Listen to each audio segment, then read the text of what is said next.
I'd like to ask my All right, question if you can all hear me. Okay, let's have one person speak. Gray, speak. All right, thank you so much, Hussein. Edith, I'm sorry. So, Your Excellency, my name is Grace Onmaro. My question to you is one, and my question is on this very, very emotive and very, topic that we love talking about as a country, which is corruption. I know you stand on corruption. You have spoken about it many times. You don't condone corruption. You don't want corruption to happen in your government. But then I want to point out something. Recently, there was a scandal, with the fertilizer, and the CS was, impeached, or a motion was tabled in the National Assembly by a member of parliament for him to be impeached. But what happened later is that, the same members of parliament from your political party, the UDO party, went ahead and saved this particular cabinet secretary.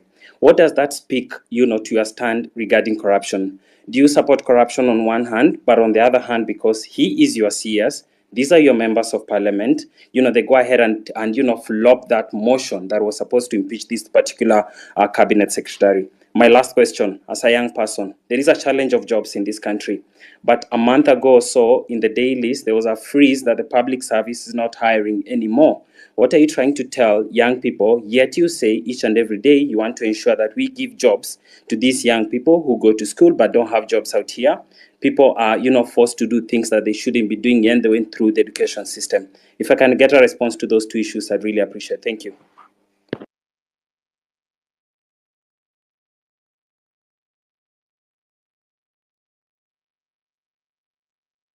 Grayson, Do I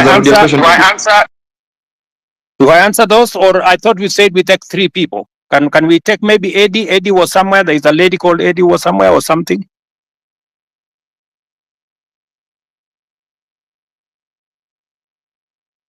Edith Kimani.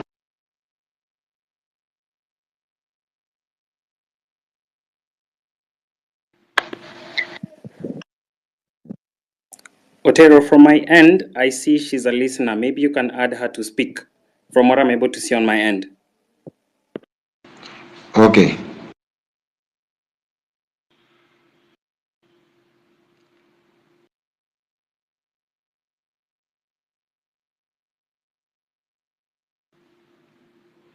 As we wait for the engagement, can I proceed and answer? Yes, please. Thank you very much. Alai has mentioned three things. Mr. Alai, I want to tell you, Meshmiwa, that I am acutely clear that even if I don't succeed, I want Kenya to succeed. The one thing that I am very clear about is what do we do to change the status of many Kenyans? Intern doctors. There was a long conversation with intern doctors. I made sure that they were attended to. I met the leadership of the intern doctors myself, finally, and we did make an agreement on how to sort out the intern doctor situation, including I have factored in this budget with their concurrence. When I agreed with them, that we were supposed to sort out their arrears in 3 years. I offered to sort them out in 1 year after I engaged with them, and the money is in the budget. As I talk to you, I have even today decided that even with a cut of the finance bill, I will still make sure that they are sorted out. The issue of pending bills. My good brother, we have pending bills in the region of 650 billion. It is the reason why I appointed Mr. Ouko, our former Auditor General, to interrogate all the pending bills for purposes of making sure that we can pay them. In fact, one of the items that I listed this afternoon, which was also in the budget, is a provision for us to begin the journey to sort out pending bills, because it is crippling businesses of people, it is destroying enterprises of Kenyans, because government is not paying. The third thing that you have said about Linda Mama or Linda Jamii and Eduafia, I have done three things. Maybe the explanation. Let me give you just the explanation. Itakata space. on Linda Mama. Am I audible? Yes, you are, Mr. President. Sorry about that. What we are doing is under our universal health coverage. I promise the people of Kenya that we need to ensure that we don't leave other Kenyans behind. Under our universal health coverage, in which this year we now have a budget for it, we are going to scale up the benefits of Linda Mama. That is why we have brought it, we have scaled it up into universal health coverage. We want it to reach more Kenyans. That's number one. Number two, we want to enhance the benefits.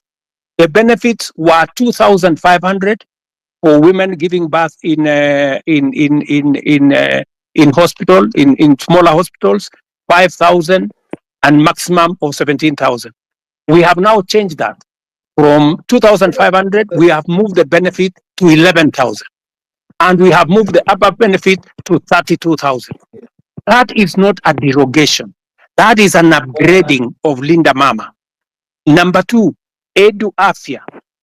What we are doing with Edu Afia is that we are universalizing the universal health is universalizing insurance so that every Kenyan, and you know, I made this absolutely clear, and that is why we have changed the law so that not just the students who are in school, but every Kenyan, even those who are not in school, will now be beneficiaries of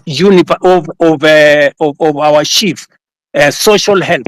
We, instead of having NHIF, we are now going to have social health insurance fund, which is going to cater for everybody, to universalize access. So on both cases, Mr. Alai, we are not derogating, we are upgrading and making sure that universal health is available to many Kenyans.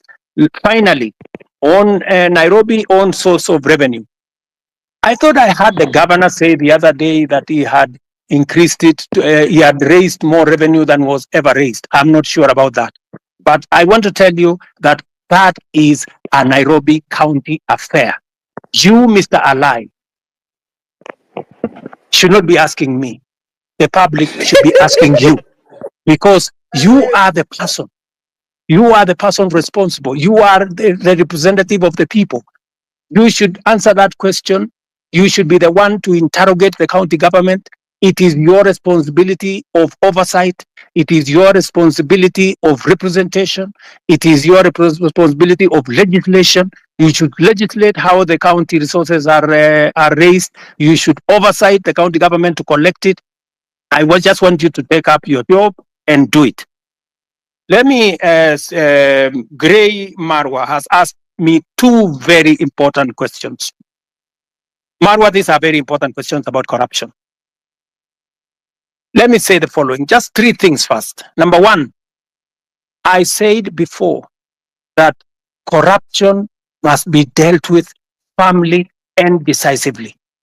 And that is why my act number one in office, the two acts that I did in office when I came into office was number one, to make sure that I give financial autonomy to the police so that they can pursue corruption to the extent possible, and that they don't have to come back to me, and nobody in my office will control the police in as to who they want to prosecute. That's number one. And I signed, and the budget of the police is run by the IG at the moment, and they are free to go after everybody. That's number one. Number two, I made sure that the judges that had been denied the opportunity to serve and to empower our judiciary, I signed them, and I made sure that they have been gazetted and they went to work. I did not stop there. I have enhanced the budget of the judiciary from 18 billion to this year. I wanted to be at 25 billion. Unfortunately, it may come down because of the finance bill by about $1 billion or so. Number three, I am the president who has sworn in the highest number of judges in 2 years in the history of Kenya. I have sworn in maybe 46, almost 50 judges, because I have agreed with the judiciary that justice delayed is justice denied. And therefore, I want to make sure that becomes the case. Number four, on the specific incident of what happened with fertilizer, I want to tell you, as I tell the people of Kenya, those where evidence has been gathered, sufficient evidence has been gathered, they are in court. The CEO, the general manager, and 7 other staff of the National Cereals and Produce Board are already in court. The minister was taken to parliament to answer for political responsibility, that to make sure that his oversight role was in question. I want to tell you this, Gray, that we are a country of the rule of law. When a person has been, when allegations are made against a person and they are not verified, there is no way that such person can be held to account. But when they are verified, like the case of the officers who worked under the minister that were verified, they are in court. I want to tell you, if a minister, if a principal secretary, if there are verified allegations of corruption against any cabinet minister and or any principal secretary, the day they are taken to court, I will fire them. I will not wait for the court process, because there will be an element of confirmation that these are people who are corrupt. Let me talk about jobs. And you have said correctly that the public service has issued a circular that there will be, there is a freeze on jobs. The public service has a freeze on jobs at different levels. People who are employed at entry level, and the space around jobs is huge. Government can only hire a very small fraction.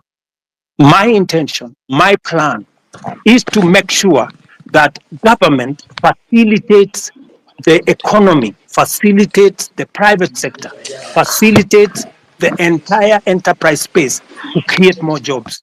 It is the reason why I made a deliberate commitment to the people of Kenya when I went for the elections, and I said I will focus on creating jobs. And if you want me to explain to you the areas where I am focused on creating jobs, I will. If you want me to tell you how many jobs I have created in the 2 years that I have been in office, I will tell you, from housing, from digital jobs, from going to manufacturing, all the way to export of labor. I will tell you how many jobs I have created, and I have every intention to make sure that as many Kenyans as possible have an opportunity to have an income so that they can contribute meaningfully to the development of our country. Thank you.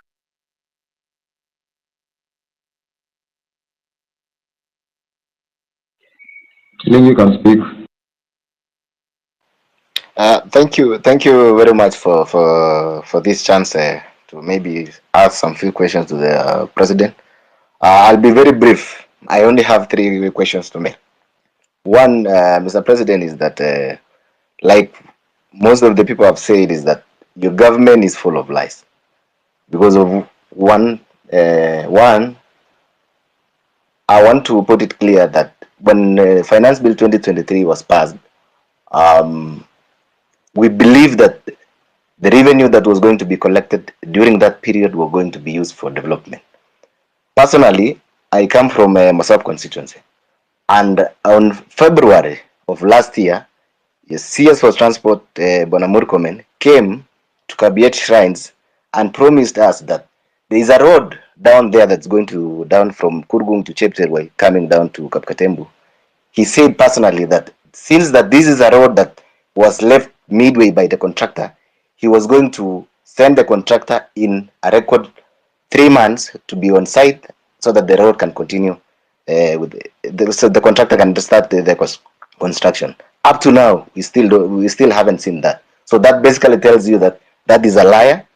Number two, I think the Gray has talked about the issue of fertilizer. You've said, Mr. President, that if you find that there is a case against the said minister, you're going to fire him. There is a case that has been filed by the Law Society of Kenya against the Minister of Agriculture. If kindly we can tell the minister to step aside so that trying to investigate someone who is in office becomes very hard. So let the minister step aside so that we can continue with the investigation. Number three, I would want to talk about the arrogance that is in your government. I have heard Mr. President say that the issue of Finance Bill 2024 was, I think it was packaged in a way that maybe you should have done it better. Yes, you should have done it better. The reason being, the people you sent out there, since like the MP for Molo, on the issue of the motor vehicle levy, at some point in the TV, he told people that, if you cannot be able to pay that, just leave your vehicle at home. That is the arrogance that was being displayed. The leader of majority in parliament, Kimani Ichung'wah, even went out on a podium, said that, these are the Gen Zs, they come with the phones, they go to KFC, they go, and then they come with an Uber. That is the arrogance that fueled all this anger that you're seeing in people. And then lastly, on the issue of, I come from, this region of Uasin Gishu and maybe Nandi and Uasin Gishu. There was an issue of the Finland scam that happened. There's a case in court. Parents paid for the money. The case is dragging in court.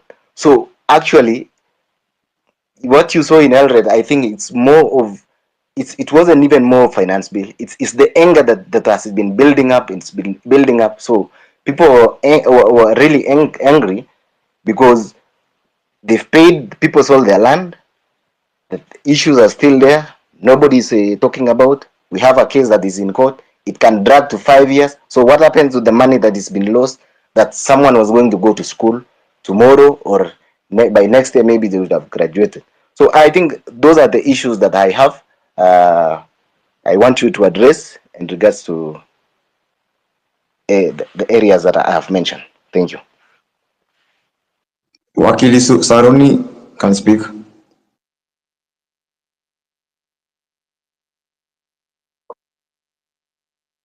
Thank you very much, Your Excellency, for this opportunity to address you, and thank you very much, the host, Hussein and Osama. My name is Jesse Saruni, or rather Wakili Saruni. I am the president of University Students in Kenya, KUSO.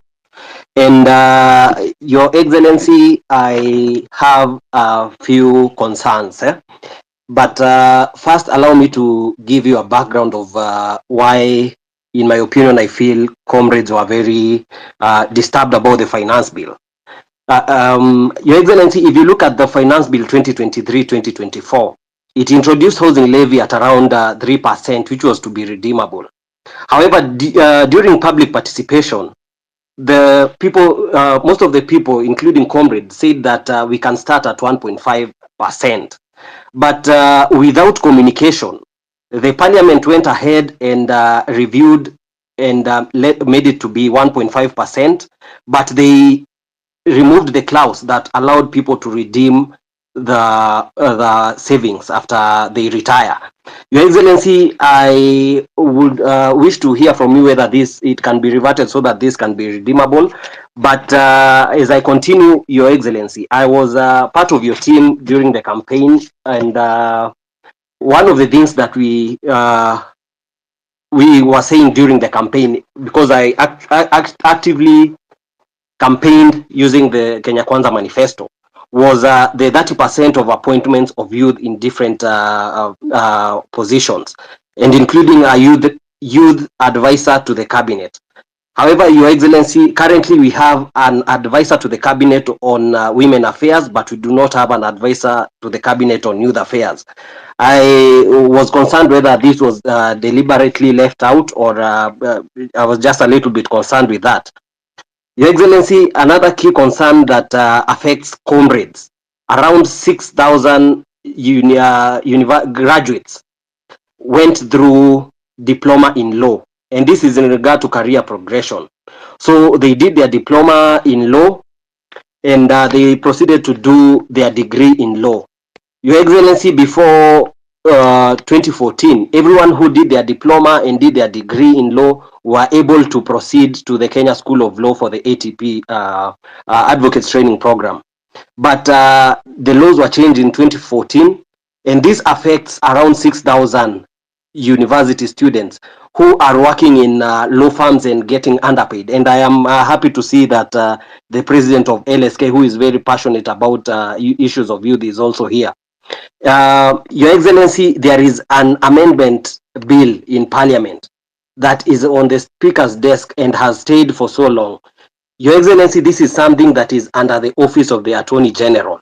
And with the indulgence of the Attorney General, I believe this thing can be, we can find an approach where this thing can be addressed, of course, through the office of the Attorney General, so that these comrades can stop the suffering. They are not able to proceed to self-actualization, because most of them would want to become advocates of the High Court, but they are not able due to that change in the Act of Parliament. Your Excellency, another concern is on students and youth leadership. Wakili, I really hate to do this, but please, we've only gone through 5 questions. I think there are so many people on attack. Okay, just one more. Kindly, we agreed with yeah, please, kindly. Okay. Your Excellency, in regards to university students and youth leadership, you can see that we have the National Youth Council, which is constituted. It's supposed to hold elections, and I feel, Your Excellency, the youth feel that they have not been able for a long time to represent their grievances, because they are not able to elect their leaders directly. And this goes back even to the University Amendment Act, which introduced the delegate system, which I feel that the universities have found a way to maneuver so that they make sure that the students who are elected are students who they can be able to maneuver and manipulate. Your Excellency, finally, on the issue of branding, the projects that our members of parliament and all other people has the aspect of when the projects are complete, people tend to brand their names on these projects. Your Excellency, these projects are financed by taxpayers, and it is the request of the young people and the youth that when it comes to branding, we would rather have these projects branded that they have been financed by the Kenyan taxpayer. I will leave it at that, Your Excellency, and thank you very much. But of course, there is the issue of mental health. I appreciate we cannot exhaust all these things in one sitting, but I'm looking forward to more engagements in other platforms. Thank you very much, and I'll leave it at that. Thank you. The final question of the 3 ex-councillor. Good evening, everyone. You can hear me? Yes, please go ahead. My first request to the host and the co-host, please do not give the elected people the chance to speak, one of them a lie and me. You can hear me, Osama? Can you save the time? Elected MPs, any elected official should not take this chance apart from the president. So thank you very much for the time. I have 2 things. More, I don't want to repeat a lot of things. In the meantime, I just want to address the president. Number 1. Mr. President, sisi watakujua huyu askari amekuwa kiwa watu kwa maandamano atashukua siku gani? Kwa vile amekuwa kirom freely tangu last month, amekuwa tu all over the city. Tulikuwa tunakujua atashukua siku gani? Kwa vile ilikuwa inasemekana amekuwa hivyo tangu kitambo na sio wa kwanza. You just need answers about him. Thank you. Okay, he will answer that plus Councillor, finish, please. Thank you. Yeah, my question is to the president. Why is it that The things you're asking about today are not new things. They are things you did promise in your campaign, and the other time you are being played with videos of you saying the same thing. You had to find a way of not listening to those videos. The one thing that you promised us, one of them is corruption. Your people around you, you've addressed this one. You can't tell me out of the 100 people you have around you, 90% are corrupt or have story of corruption, and you are doing nothing about them. I'm a medic by profession, and the issue of NHIF, which is moving now to SHIF. I read the last 2 days of millions, 300 millions, another 900 million today, disappearing to wrong or fake claims. I'm wondering, if the change from NHIF to SHIF, will it improve or just another way to get more money for people around your circle to buy houses, buy big cars, and laugh at us? Now, Mr. President, Councillor, those are about 2 questions. Now let's have the president answer. We don't have a lot of time. We have watu wengi. They need to ask questions to the president. Please let the president respond to that. If we get a chance, another chance, utauliza hiyo swali ya tatu tafadhali. Very much. Thank you very much, good people. Let me start with the gentleman. I didn't get his name from Osop. And that gentleman says we have too many lies flying all over the place. Let me just state. Let me just put it clearly. So many people have spread this story about William Ruto not telling the truth or making fake promises. I made a commitment to the people of Kenya that there will be a hustler fund. Today, there is a hustler fund that takes care of 2 million Kenyans. I made a commitment to the people of Kenya that fertilizer is going to come down. It has come down from 7,000 to 2,500. I made a commitment to the people of Kenya that we will have a housing program.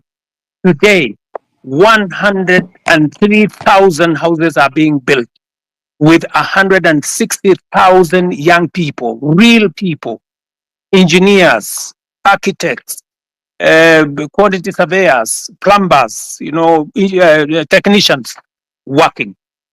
I made a commitment to the people of Kenya that we are going to sort out matters in the education sector. Today, we have hired the highest number of teachers in Kenyan history in one time, 56,000 teachers. I made a commitment that I am going to sort out the mess that was in our universities. Today, ask any vice chancellor. With our new funding model, we have sorted out the challenge that was there in our universities. Today, lecturers are being paid. No university today is about to close down. When I came into office, most universities were teetering on being closed because of debts. I made a commitment to the people of Kenya that I am going to implement universal health coverage. Today, as I talk to you, we have 100,000 community health promoters in every village in Kenya that I pay, that I have equipped to begin the journey towards universal health coverage. As I talk to you today, there are 4 pieces of legislation that we have we have enacted to actualize universal health coverage. I can go on, and I can tell you, every commitment that I made, I said I am going to appoint the judges that were not there. I did. I said I'm going to operationalize the fund for the police, independent police. I did. I said I am going to enhance the budget of the judiciary. I did. You know, when people want to conveniently say a few things that propagate a certain narrative, it is easy. But let me leave that there. Let me go back to the Mosop Kurgung story. I want to tell you, my good brother, we have stalled roads in Kenya. In fact, the debt we have on roads is 910 billion.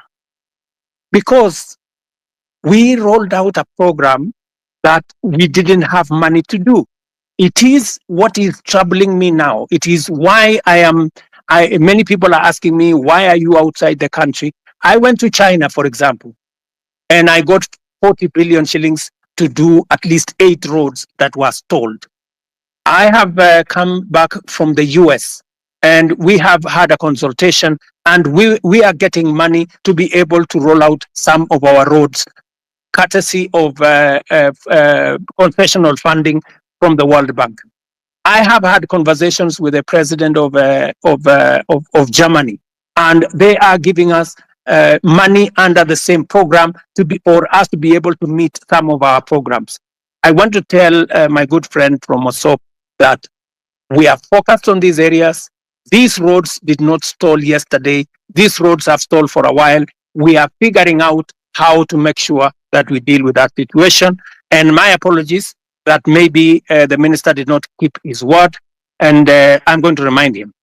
Let me do the following. On fertilizer, I want to agree with you on this subject of fertilizer first. Let me say this. Fertilizer has made a very big difference in Kenya. Because of our program on fertilizer, we have managed to increase our food productivity. For example, on maize alone, from 44 million bags to 67 million bags last year. This year, we are going to pay the highest bonus ever in Kenyan history for our tea. In fact, our tea production, because of the support we gave KTDA, has increased from last year. It was 180 billion shillings that we collected from our tea. This year, it's going up to 210 billion. On coffee, the average payment of coffee last year was in the region of 70-80. As I talk to you now, because we supported our tea farmers, the average payment for our coffee is in the region of between 100, 120, in some very good cases, 129 shillings per kilo. The whole array of what we have done with fertilizer is phenomenal. And therefore, I understand when somebody like my friend from Morsop gets annoyed when there are people who want to sabotage a program that is making a very big difference in Kenya. And that is the reason why I didn't delay 1 minute. When this issue of fake fertilizer came into the public, all the officials that were involved in it at the National Cereals and Produce Board were charged. When the minister is when there is evidence gathered enough for the minister to be held to account, I want to promise you that I will fire him, and any other minister for that matter, if there is sufficient evidence to hold anybody accountable. Arrogance. I agree with you that not everybody understands communication. Let me tell you, my good friend from Mosop, the day you become a public speaker, you will know how easy it is to make a mistake in the public. Sometimes you say things that you did not mean, but it comes out very badly. So, whether it is the member of parliament for Molo, the member for parliament for Molo is a young man. I can tell you that young man is doing his very best. In fact, when I made him the chair of finance committee, many people told me he was too young. I shouldn't have made him. But I wanted to test also young people. And I wanted to mentor young people. And I want to say, he has made mistakes.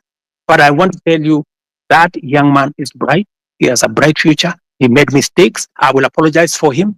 Maybe he said what he shouldn't have said. But they are among the young people I am mentoring so that they can become leaders tomorrow. Same case with my friend Kimani Ichung'wah. In fact, after he made that statement in, I think it was maybe in Baringo or somewhere, I called him. I told him, look, this is not how to engage the public. If you follow the next day, he had managed to correct his statement. And he had done, an about turn of some sort. Because let me tell you, my good friend from Mosop, I have also one duty as a leader in Kenya. I have a duty to mentor other leaders. They will make mistakes. They will demonstrate, maybe some arrogance, maybe either inadvertently or or in whatever manner. But partly, it's because of inexperience, partly because of not a fair understanding of things. But I sometimes will want to take responsibility because these are members of my team, and I will correct them. Let me also say about what you said about the Finland story in Eldoret. It is really unfortunate that people sold property, land, livestock for their children to go to Finland. I wish I could go to court and tell the court to jail these people. Unfortunately, there is something called rule of law. There is something called due process. If these people had not been arrested, if nothing had not been done about it, then I would think that there would be a matter. But these are people who have been arrested. They are, as I talk to you, presently in court. They are being taken through due process. And I am very confident that if they are guilty, the law is going to deal with them. Let me go to Saruni, Wakili. You said about the 1.5. It is true. There was a proposal of 3%. The public told us that we do not want a levy. If you want, collect a tax, reduce it to 1.5. So both reduction to 1.5 and changing to a tax was actually coming from public participation. This is what the public said. If the public are going to make a different suggestion going forward, we will respect what the public will have said going into the future. Am I still audible? Are you there? Yes, yes. Yes, Okay. yes, Let me say this. I agree with you, my friend, that I said that I would have an advisor in my office for young people. But maybe I did something different. I gave many young people. If you go to parliament, if you look at the leader of Senate, if you look at the leader of many committees in parliament, I met young people. If you look at my deputy controller of State House, these are young people. I decided to have more more principal secretaries. If you look at the profile of my principal secretaries, you have people in their 30s, many of them serving in substantive positions. In fact, many people were asking me whether these girls, some of them look like they are, or these boys, whether they can be principal secretaries. And I am very proud of them. They are doing a wonderful job. But that is something I will consider, Saruni, that as a way of keeping a promise, I think that is something I need to consider. And thank you very much for your feedback. Let me also say on the matter of the law that is bringing problems to 6,000 diploma law students who, because of a law in 2014, I will take it up with the AG. Ordinarily, professional organizations like the legal fraternity are normally regulated by professional bodies like the LSK and all the others. If we get a recommendation from the LSK to the Attorney General, I will be able to facilitate and make sure that we don't enfranchise 6,000 people in Kenya who have undergone training and who need to practice law in the way they want to do. I agree with you that there has been a problem with the Kenya Youth Council. We need to deal with it. And I have told Ababu Namwamba, my minister for young people, to look at whether we have the right forum. The problem with the Youth Council, it has always looked like it is a government agency. We want to make